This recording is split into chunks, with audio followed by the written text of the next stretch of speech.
transparencia, participación, solidaridad, autonomía. Por esto y mucho más, somos Oportunidades que Transforman. Somos Fundación Apoyar.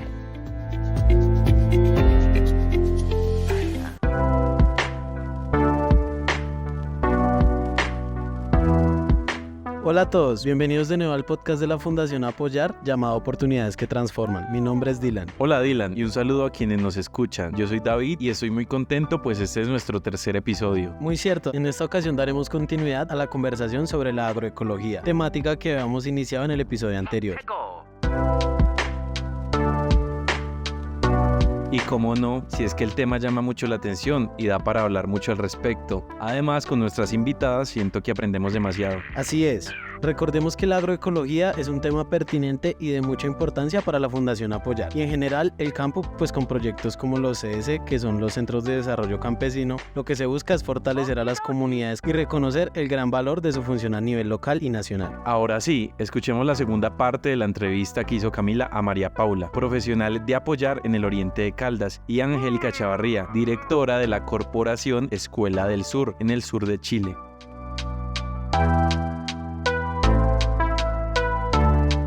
Angélica, ¿cuál es la diferencia principal en la aplicación entre las prácticas chilenas y las prácticas colombianas? La verdad no me atrevo, Camila, a lo que me planteas, hacer un comparativo, decir esta es la similitud o la diferencia. Yo más bien me quedo en una posición apreciativa. Yo creo que se ha avanzado, creo que hay mucho. Ustedes tienen, por ejemplo, un desarrollo muy potente en la agroforestería, que no se da acá en el sur. Acá surge con más fuerza la agroecología desde hace muchos años.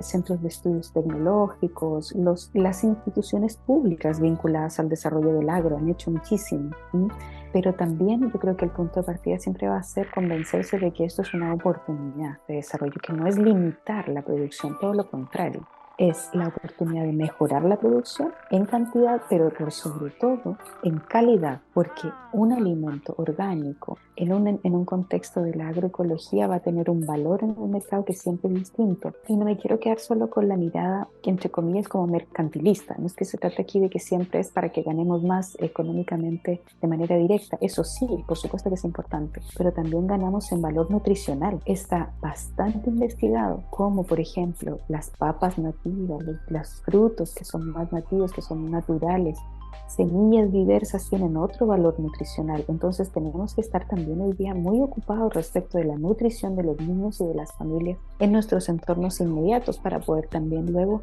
seguir a otras tareas en el desarrollo de los territorios. Al investigar del tema, me encontré con 7 principios básicos de la agroecología: soberanía alimentaria, valorización de la vida rural, producción inteligente, biodiversidad, protección ecológica contra las plagas, suelos sanos y sistemas alimentarios resilientes. ¿Aplican todos los principios en toda situación? Bueno, pues digamos que realmente esos 7 principios de la agroecología deben estar conectados, porque es como ese equilibrio, esa sinergia, que es uno de los también elementos de la agroecología, ¿cierto? Entonces, por ejemplo, como decía Angélica, la manera de entender cómo yo produzco inteligentemente, entonces va a estar relacionado siempre al tema de los usos de insumos orgánicos o de prácticas que ayuden en la conservación de suelos. Entonces estamos hablando de suelos sanos, pero también entonces que haya una protección ecológica contra plagas. Asimismo podemos hacer uso de estos insumos, pero también incorporando otros componentes de la flora, de la fauna, que van a hacer que entonces haya una protección ecológica o biológica contra esas plagas. Ahí hablamos entonces también del principio de la biodiversidad. No hablamos del principio de la biodiversidad, está relacionado también a ese control biológico, pero también a esa diversidad que puede darse en los suelos a partir de la conservación de suelos. Entonces, cuando hablamos de los diferentes microorganismos, de las bacterias, de los hongos que surgen allí y que esta cadena va pues, digamos, en crecimiento y hace que otras eslabones mucho más grandes generen ese equilibrio allá. Cuando digamos eso se comprende, pues viene todo el tema de los sistemas productivos resilientes, porque pues hay unas prácticas que están haciendo que ellos respondan ante esos cambios de los climas. Entonces hablamos de resiliencia, pero también entonces cuando se entiende esto, sí debe ir inherente un tema de la soberanía alimentaria, y de la valorización de la vida rural, que realmente, digamos, también es un principio que se debe enfocar mucho en la agroecología, y pues es algo que todos, yo creo que muchas instituciones, es un pilar fundamental de sus proyectos, es el tema de la formación y de la resignificación de la identidad campesina, de la vida del campo, de la vida del campesino, de la vida del productor, del ganadero, porque pues, por ejemplo, hablo aquí en el caso de Colombia, es algo que pues no ha sido muy valorizado, y como decía Angélica, yo también considero que Colombia es un país que tiene potencia agropecuaria, o sea, es que es lo que tenemos todos los pisos altitudinales, todos los diferentes ecosistemas. Aquí podemos encontrar los diferentes y una gran diversidad de alimentos. Entonces realmente esa es como la potencia que Colombia tiene, y a pesar de eso, el campesino o el campesinado siempre ha estado, digamos que no ha tenido ese valor que debería tener para el Estado. Entonces priorizamos otras cosas, pero lo realmente importante, que es la seguridad y la soberanía alimentaria, pues lo estamos, digamos, dejando de lado, o no dejando de lado, sino no darle el valor que esto debería tener. Entonces, esos principios, digamos, se relacionan sinérgicamente, porque pues a través de la unión de todos podemos estar hablando pues también de una agroecología, digamos, completa. Igualmente pues hay que entender que eso se aplica a los diferentes casos, entonces obviamente hay procesos productivos que van a variar entre uno y el otro, pero siempre manejando como estos principios, ¿sí? Entonces eso es como, digamos así, por comentar en el tema de los principios. Considero que sí es importante que estén presentes, y pues que haya una sinergia entre ellos, porque vemos que uno y el otro se conectan y todo suma a lo que es la aplicación de la agroecología en todo su concepto.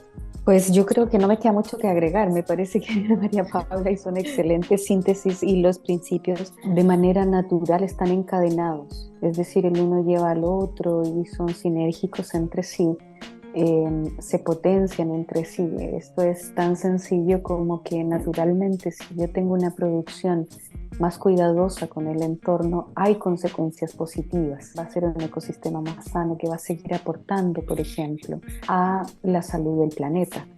Eso para decir que, por ejemplo, estas son prácticas de adaptación al cambio climático, de mitigación de efectos, ¿cierto? Porque si tenemos más cobertura vegetal, por ejemplo, muchas veces se ha recurrido a talar absolutamente todos los árboles para despejar un suelo y para ahí hacerlo producir en muchas hectáreas de manera extensiva, aplicando agroquímicos, y lo que hemos ganado de corto plazo exitosas, pero en un mediano y largo plazo la pobreza, el empobrecimiento y la pérdida de esos ecosistemas. Entonces, yo no sé ahí cuál es el concepto de la riqueza, cuál es el concepto de desarrollo. A mí me parece que de todos los principios que tú mencionas, a mí hay uno que me parece muy importante, que tiene que ver con la valorización de la vida rural. Y me quedo en eso porque mucho tiempo vivir en el campo, ser campesino, campesina, ser joven rural ha sido sinónimo de pobreza. Y ojo, hoy día muchos profesionales jóvenes, por ejemplo, yo conozco muchos casos acá y en el sur pasa mucho, personas de mediana edad que ya hicieron una vida a nivel urbano, que se cansaron de eso, que se vuelven al campo a instalarse con unas nuevas tecnologías, con una nueva manera de hacer, porque quieren una calidad de vida distinta. Entonces hoy día la modernidad tiene otro matiz. Sin el mundo rural y sin una adecuada producción de alimentos no podemos avanzar. Como última reflexión, ¿creen ustedes que en la actualidad es posible llegar a una agroecología y una agrobiodiversidad consciente? Bueno, no, pues digamos que aquí, de acuerdo a todo lo que ya hemos mencionado, ¿cierto? Considero que esto es un espacio pues muy importante, porque realmente se tocan diferentes perspectivas, miradas, entonces es enriquecedor. Yo creo que es posible, sí, claro que lo es, siempre y cuando pues existan unas garantías para que eso se dé, ¿no? Por ejemplo, entender que si contamos con unas políticas que estén asociadas al cumplimiento de esos objetivos, pues va a ser, digamos, un paso muy grande y muy importante para que esto se pueda lograr. Digamos, es como la mirada que yo tengo, y es que los proyectos son exitosos cuando obviamente hay unos recursos, cuando hay unas metas ligadas al cumplimiento de estos, pero digamos también al monitoreo y al seguimiento. hay muchos proyectos que se hacen, cumplen su meta, pero no se hace un monitoreo, no se hace un seguimiento y entonces prácticamente esos esfuerzos que se hicieron en un principio se pierden a lo largo del tiempo. ¿Cómo podemos entonces gestionar otras cosas para que se continúen esas prácticas o esas enseñanzas en un saber pues previo que se realizó? Siempre van a existir esos retos, van a existir esos intereses. Hay que empezar en países pues que son despensa. Entonces hablamos en el caso pues de Colombia, de Chile, de otros países principalmente por aquí de Sudamérica, de esta zona. Hay que potenciar eso que es el tema agropecuario. No sé, tendría mucho por decir, pero es como lo que se me viene ahorita a la mente. Coincido, fundamentales van a ser las políticas públicas y afortunadamente yo creo que en eso hay una especie de renovación, hay un estímulo, hay un impulso. A mí me tiene muy contenta que Colombia esté hablando del mundo rural con tanta fuerza. Creo que ahora hay una oportunidad en esto. Tenemos que trabajar comunicacionalmente de una manera estratégica el posicionamiento y el prestigio de lo que hoy día significa el desarrollo en el mundo rural. Hay que trabajar en el diálogo entre abuela, madre, hijos, abuelos, padres, hijos, etc. Es decir, necesitamos, y antes de que se vayan con ese conocimiento a otra dimensión, necesitamos recogerlo, necesitamos testimonios. Hay mucho que se puede trabajar allí de una manera muy bonita con las comunidades, poniendo en diálogo a los niños con los jóvenes y con las personas mayores también. En tercer término, yo creo que está el tema de la sensibilización a los consumidores. Aquí hay un trabajo también muy importante. Hay que generar mercados para esto, hay que tener mucha más educación nutricional. Nosotros como sociedades tenemos que entender que lo que comemos nos constituye como seres humanos, como familias, como personas y como comunidades. Entonces necesitamos allí un mayor aprendizaje, necesitamos sensibilizar para llegar a mercados que están también con estos niveles de conciencia tal vez más desarrollados. Por eso no es casual que algunos de nuestros productos más exclusivos son gourmet y tienen un altísimo valor en mercados europeos, pero en nuestra localidad nadie lo compra.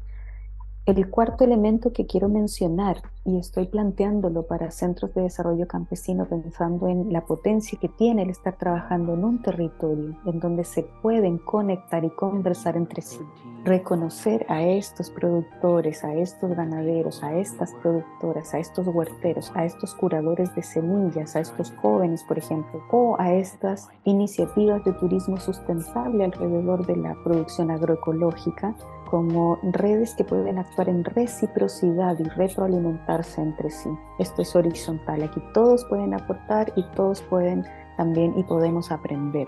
Y en quinto lugar, quisiera dejar es volver a las prácticas ancestrales, sumar y potenciar a ellas nuevos conocimientos.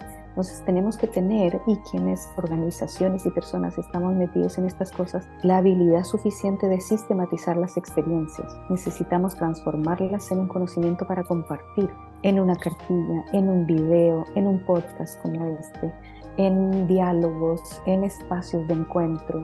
Aquí la técnica está, hay conocimiento, hay elementos que están allí a la mano, pero hay que ponerlos en valor y compartirlos con otros.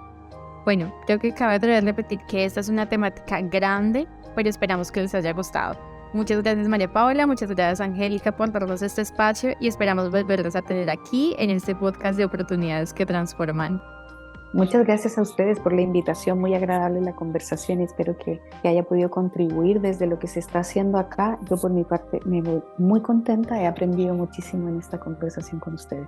Muchas gracias también a Camila, a Angélica, a todos, que yo también me voy con diferentes pensamientos, formas, ¿no? Y también como entender que estamos trabajando en algo que es importante y que se tiene que hacer. Entonces, muchísimas gracias y espero que estén muy bien.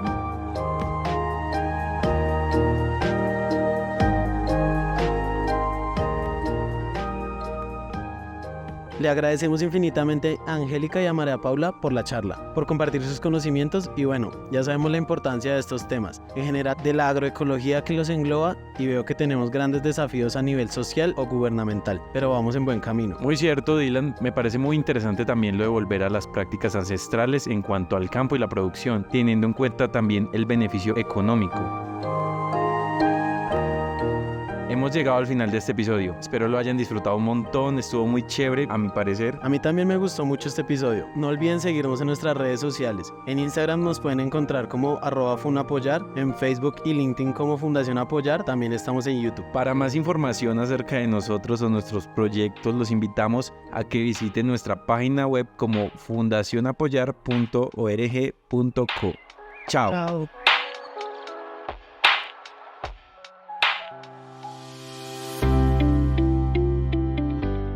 Fundación Apoyar. Oportunidades que transforman.